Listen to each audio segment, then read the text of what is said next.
이대로 둬선 안 돼. 세리는 그날 밤 태호를 죽이기로 결심했다. 수면제를 탄 커피를 건네면서도 세리의 손은 떨렸지만 그 떨림은 두려움이 아니라 기대감이었다.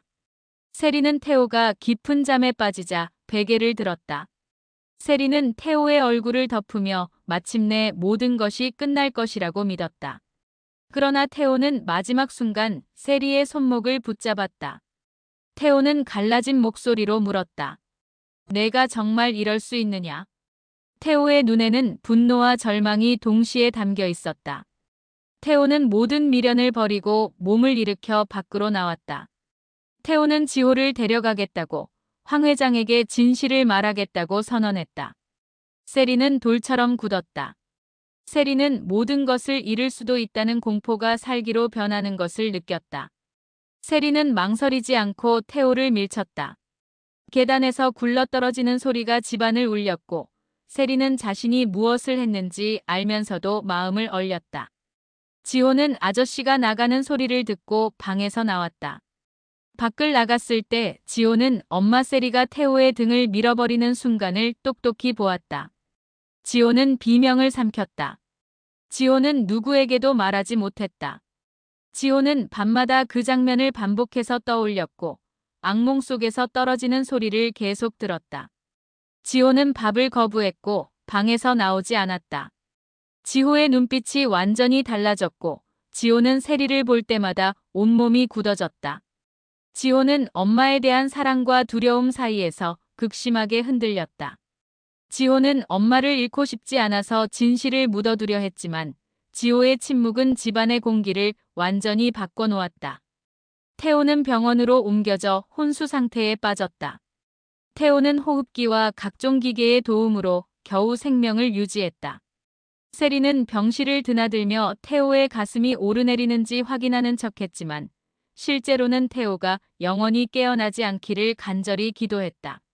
세리는 간호사의 눈을 피했고 가족들의 시선을 피해 긴 한숨을 내쉬었다. 세리는 자신의 안전만을 바라는 기도를 올렸고 죄책감을 덮기 위해 스스로를 피해자라고 끊임없이 설득했다. 세리는 태호가 먼저 자신을 괴롭혔다고 기억을 비틀었고 태호가 먼저 선을 넘었다고 되뇌었다. 숙자는 집안을 붙들어 매려고 필사적으로 애썼다. 숙자는 돈이면 모든 것을 다시 세울 수 있다고 맹신했다. 숙자는 사람보다 계산을 먼저 떠올렸고 태호가 중요한 손님이자 투자자였다는 사실만 바라봤다. 숙자는 세리를 불러 소리를 질렀다. 숙자는 왜 이런 화를 불러왔느냐고 다그쳤다. 숙자에게는 체면이 가장 중요했고 체면이 무너지면 모든 게 끝이라고 생각했다. 그러나 숙자는 사람의 마음을 전혀 보지 못했다. 숙자는 지호의 떨림을 놓쳤고 나라의 울음을 흘려버렸다. 기차는 극심한 혼란에 빠져 흔들렸다. 기차는 사업을 붙잡아야 했고 동시에 집안을 지켜야 했다. 기찬의 머릿속에는 끊임없이 숫자가 돌아갔다. 투자금 회수, 주가 하락, 신뢰도 추락, 그리고 집안의 체면까지. 기차는 모든 것이 한꺼번에 무너져 내리는 것을 느꼈다.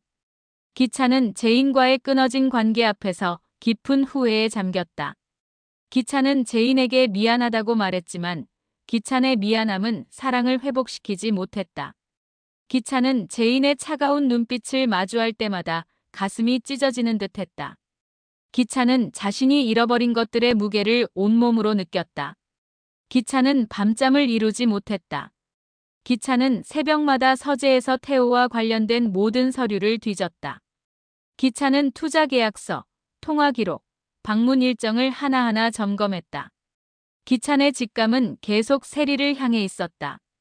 기차는 태호가 쓰러진 그날 밤 세리의 행동을 되짚어봤다.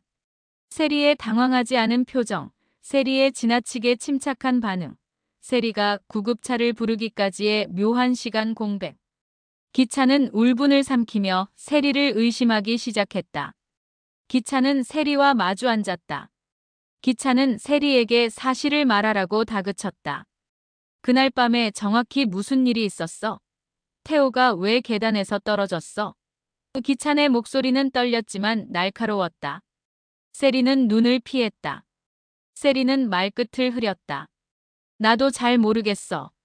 갑자기 비틀거리더니 기차는 세리의 거짓말을 직감했다. 기차는 속이 타들어갔다. 기차는 자신의 아내를 의심해야 하는 현실이 견딜 수 없이 괴로웠다. 기차는 마침내 지호에게 향했다. 기차는 아이의 입에서 진실을 끌어내고 싶었다. 기차는 지호의 방문을 두드렸다. 지호야, 아빠랑 이야기 좀 하자. 지호는 문을 열지 않았다. 기차는 문 앞에 주저앉았다. 지호야, 그날 밤에 뭘 봤니? 아빠에게 말해줘. 내 잘못이 아니야. 기찬의 목소리에는 절망이 배어 있었다. 그러나 지호는 고개를 숙이고 아무 말도 하지 않았다. 지호는 엄마를 사랑했다. 지호는 엄마가 무너지는 모습을 상상할 수 없었다. 지호는 아빠의 간절한 목소리를 들으며 마음이 찢어졌다. 지호는 진실을 말하고 싶었지만 그 순간 엄마의 얼굴이 떠올랐다. 엄마가 감옥에 가는 모습, 엄마가 사람들의 손가락질을 받는 모습, 엄마가 모든 것을 잃고 절망하는 모습. 지호는 엄마가 밀었어요 라는 한 문장을 목 깊숙이 삼켜버렸다. 기차는 문 밖에서 기다렸다. 기차는 1시간을, 2시간을 기다렸다. 기차는 아이의 작은 흐느낌 소리를 들었다. 기찬의 가슴도 무너져 내렸다. 기차는 자신이 아버지로서, 남편으로서, 가장으로서 모든 것을 지키지 못했다는 죄책감에 짓눌렸다. 기차는 벽에 등을 기대고 고개를 떨어뜨렸다. 기차는 처음으로 자신의 무력함을 인정해야 했다. 제이는 흔들리는 마음을 간신히 다잡으려 했다. 제이는 기찬의 사과를 들었지만 과거가 지워지지 않는다는 냉혹한 현실을 알고 있었다. 제이는 도윤의 믿음에 기댔고 도윤의 곁에서 안정을 얻었다. 제이는 동시에 깊은 미안함을 품었다. 제이는 아직도 남아있는 상처 때문에 한 걸음 더 나아가지 못하는 자신을 원망했다. 제이는 자신이 멈춘 이유가 기찬 때문인지, 자신 때문인지, 세리의 조작 때문인지 혼란스러웠다. 제이는 지호의 눈빛을 보며 마음이 찢어졌다. 제이는 아이가 어른들의 더러운 비밀 속에서 무너지는 모습을 보고 분노했다. 제이는 아이를 지키고 싶었다. 제이는 도윤에게 간절히 부탁했다. 조금만 더 기다려달라. 도윤은 고개를 끄덕이며 기다릴 수 있다고 말했다. 그러나 도윤은 그 말 뒤에 얇은 서운함을 숨겼다. 도윤은 기다림이 길어질수록 문 앞에서 서성이는 기분을 떨쳐낼 수 없었지만 도윤은 물러서지 않았다. 도윤은 제인의 편에 서겠다고 굳게 결심했다. 승우는 충격적인 진실을 마주했다. 승우는 오성이 자신의 친부라는 사실을 알게 되었다. 승우는 자영을 줄곧 엄마로 불러왔고 그 이름을 바꾸지 않았다. 승우는 미라의 지난날을 들으며 누구도 완벽하지 않다는 성긴 위로를 넘어서 이제부터 어떻게 살 것인가를 진지하게 고민했다. 승우는 오성의 지나친 호의를 부담스러워했고 갑작스러운 변화를 천천히 받아들이려 애썼다. 승우는 자신의 자리에서 흔들리지 않겠다고 다짐했다. 승우는 제인의 격려를 들었고 지호를 바라보며 마음을 단단히 굳혔다. 승우는 아이를 어른들의 추악한 전쟁에서 떼어내야 한다고 생각했다. 승우는 그 역할을 자신이 해낼 수 있을지 두려웠지만 승우는 절대 도망가지 않겠다고 마음먹었다. 세리는 더 많은 거짓을 껴안으며 스스로를 지키려 했다. 세리는 사람들 앞에서 연기하듯 눈물을 보였다.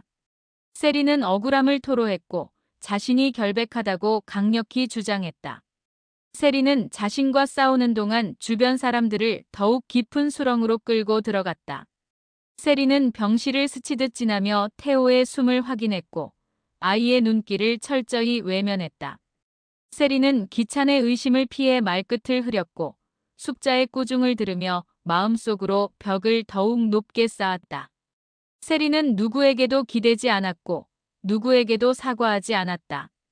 세리는 자신을 전혀 의심하지 않았으며 오직 들키는 일만을 극도로 두려워했다. 집안의 균열은 이미 걷잡을 수 없이 시작되었다. 사람들은 서로를 의심했고 서로의 말에 귀를 닫았다. 사람들은 서로의 얼굴을 읽으려 필사적으로 애썼다. 작은 소문이 눈덩이처럼 커졌고 작은 의심이 불길처럼 번져나갔다. 병원 복도에서는 낮은 목소리들이 오갔다. 법적인 문제를 말하는 사람, 체면을 걱정하는 사람, 돈을 계산하는 사람, 아이를 걱정하는 사람들이 각자 다른 언어로 외쳤지만 결국 어느 누구도 서로의 말을 이해하지 못했다. 그 사이에서 지호의 침묵은 더욱 깊어만 갔다. 지호는 속으로 미안하다고 끊임없이 속삭였다. 지호는 엄마를 보고 울고 싶었고 아빠를 보고 외치고 싶었다. 그러나 지호는 그 어느 것도 하지 못했다. 지호는 자신이 무너지면 집안 전체가 무너질 거라고 믿었다. 지호는 어린 어깨로 온 집안을 떠받치려 했지만 그 연약한 어깨는 이미 심각하게 휘어지고 있었다. 기차는 마침내 결심했다. 기차는 진실을 반드시 확인해야 한다고 생각했다. 기차는 병원 기록을 샅샅이 뒤지려 했고 집안의 시간표를 하나씩 꼼꼼히 맞춰보았다. 기차는 세리의 동선을 빠짐없이 적어나갔다. 기차는 그 과정에서 자신도 모르게 벼랑 끝에 서기 시작했다. 기차는 사업의 균열, 사람들의 불신, 재인과의 차가운 거리, 도윤의 침착함, 숙자의 거센 압박, 나라의 끝없는 울음, 기만의 절규, 승우의 성장, 지호의 무거운 침묵을 모두 동시에 떠안았다. 기차는 사람의 마음이 숫자처럼 깔끔하게 정리되지 않는다는 사실을 뒤늦게 깨달았다. 그럼에도 기차는 멈추지 않았다. 기차는 지호에게 다시 물었다. 기차는 지호의 눈높이에 맞춰 조용히 말했다. 무슨 일이 있었니? 내 잘못이 아니야. 지호는 눈을 감았다. 지호는 고개를 저었다. 지호는 아직 준비되지 않았다. 그러나 지호는 마음속 어딘가에 작은 문을 하나 만들어 두었다. 그 문은 언젠가 열릴 수도 있었다. 제이는 여기서 절대 물러서지 않겠다고 단호히 생각했다. 제이는 아이를 가장 먼저 지키겠다고 마음먹었다. 제이는 도윤에게 손을 내밀었고 사람들의 말보다 아이의 표정을 먼저 보겠다고 다짐했다. 제이는 자신이 할 수 있는 작은 일부터 차근차근 시작했다. 제이는 지호에게 따뜻한 밥 한 숟갈을 건넸고 지호가 숟가락을 부여잡는 손의 심한 떨림을 유심히 관찰했다. 제이는 아무 말도 하지 않고 조용히 기다렸다. 제이는 기다림의 끝이 때로 진실의 시작이 된다는 것을 뼈저리게 알고 있었다. 세리는 밤마다 극심한 불안에 시달렸다. 세리는 창문을 꽁꽁 닫고도 바람 소리를 들었고 불이 꺼진 방에서 정체불명의 그림자를 보았다. 세리는 자신을 따라오는 발소리를 생생하게 상상했다. 세리는 잠들지 못했다. 세리는 아침이면 아무 일도 없었다는 완벽한 얼굴을 했지만 그 표정 뒤에서 금이 가고 있다는 사실을 인정하지 않았다. 세리는 결국 자신이 어딘가에서 무너질 수밖에 없다는 것을 막연하게나마 알았다. 세리는 그 순간을 최대한 미루기 위해 더 많은 거짓말을 치밀하게 준비했다.